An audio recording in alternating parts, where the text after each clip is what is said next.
পুজোতে কতই না আনন্দ হতো, তার আগে মায়ের মৃত্যুতে কান্নায় ভেঙে পড়েছেন ছেলে। ঘটনাটি শীতলকুচির বড় কৈমারি গ্রাম পঞ্চায়েতের অন্তর্গত রাঙামাটি এলাকায়। জানা যায়, রাঙামাটি এলাকার বাসিন্দা বুদ্ধেশ্বরী বর্মন। সুখের সংসার কাটছিল তাদের। হঠাৎ গতকাল এমনকি মাথায় এলো একদম চরম সিদ্ধান্ত নিতে হলো, তা নিয়ে কৌতূহলের সৃষ্টি হয়েছে। একদম শান্তশিষ্ট গৃহবধূ, সুখের সংসার, পরিবারের ছেলে মেয়ে, বৌমা, নাতি এবং স্বামী। সামনেই পুজো, সবাই পুজোকে নিয়ে নানা চিন্তা ভাবনা করছে। তার মাঝে হঠাৎ মায়ের আত্মঘাতীর ঘটনায় শোকের ছায়া নেমেছে পরিবারে।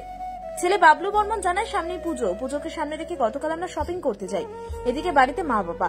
মা নাকি বাবাকে বলে রাত্রেবেলা তিনি মুড়ি খাবেন, সেই মোতাবেক পাশের দোকানে বাবা মুড়ি কিনতে পাঠায়। আমরাও ফ্রি শপিং করি। বাড়িতে ফিরে ফ্রেশ হয়ে খাবার খেতে যাব, তখনই নজরে আসে মা ঝুলন্ত অবস্থায় ঘরে। এই দৃশ্য দেখে চিৎকার দিয়ে ওঠে পরিবারের সকলে। তাদের চিৎকার চেঁচামেচিতে এলাকার মানুষজন ছুটে আসে এবং দেখতে পারেন এই অবস্থা। এই ঘটনায় এলাকায় শোকের ছায়া নেমে পড়েছে। জানা যায়, মৃতের নাম বুদ্ধেশ্বরী বর্মন, বয়স আনুমানিক 65 বছর। বাড়িতে ঝগড়া বিবাদ কোনো কিছুই নেই। হঠাৎ কেন চরম সিদ্ধান্ত নিল তা নিয়েই চিন্তিত পরিবারটি। মানুষ যখন দুর্গাপূজা নিয়ে মাতামাতি করছে, সেই সময় এই ধরনের ঘটনায় চাঞ্চল্য ছড়িয়েছে এলাকায়। খবর পেয়ে ঘটনাস্থলে পৌঁছায় শীতলকুচি থানার পুলিশ মৃতদেহটি উদ্ধার করে গতকাল থানায় নিয়ে আসে। আজ মৃতদেহটি ময়নাতদন্তের জন্য মাথাভাঙ্গা মর্গে পাঠায়। পুলিশ সূত্রে জানা যায়, মৃতদেহটি ময়নাতদন্তের পর পরিবারের হাতে তুলে দেওয়া হয়েছে। এই ঘটনায় শোকের ছায়া। এটা কি, আমরা তো বাড়িতে ছিলাম না, তখন খাওয়া দাওয়া করছি, একসাথে খাওয়া দাওয়া করছি। খাওয়া দাওয়া আমরা বাজারে এসেছিলাম একটু বাচ্চাদের শপিং করতে। তারপরে তো আমরা বাড়িতে বাচ্চারা, ছোট বাচ্চারা স্কুলে গেছে, আমরা যে মা বেটি আমি গেছিলাম।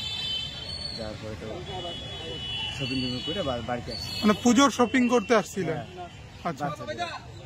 তারপর তো বাড়িতে এসে বাচ্চারা স্কুল থেকে আসলো, ও বলতেছে মা আমি ভোগ লাগছে, আমরা বলতেছি আমরা খাবো।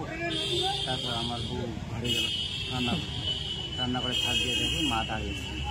আমাকে হঠাৎ করে বলল, পরে আমি হঠাৎ করে জিজ্ঞাসা করছি মা দিয়ে গেল কি হয়। পরে মাকে বাড়িতে কি? আচ্ছা, কটা নাগাদ এই ঘটনাটা? আমরা তো আড়াইটে হবে, দুপুর আড়াইটা। আচ্ছা, তারপর কি পুলিশ প্রশাসন থানায় নিয়ে আসে? হ্যাঁ। আচ্ছা, আপনার মার নাম? বুদ্ধেশ্বরী বর্মন। বুদ্ধেশ্বরী বর্মন। আপনি কি হন?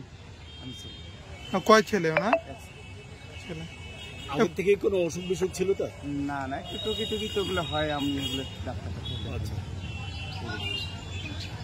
কি মনে হয় যে তার এই যে আমার মনে হয় তো মানসিক মনে হয় একটা, কিন্তু এটা তো বাবাকেও খুলে বলেনি, আমাকে মানসিক সমস্যা ছিল। আগে কি এরকম করতো? না না না না, আগে এরকম করতো না। আমাদের বিশ্বাসই হয় না মাঝে এরকম।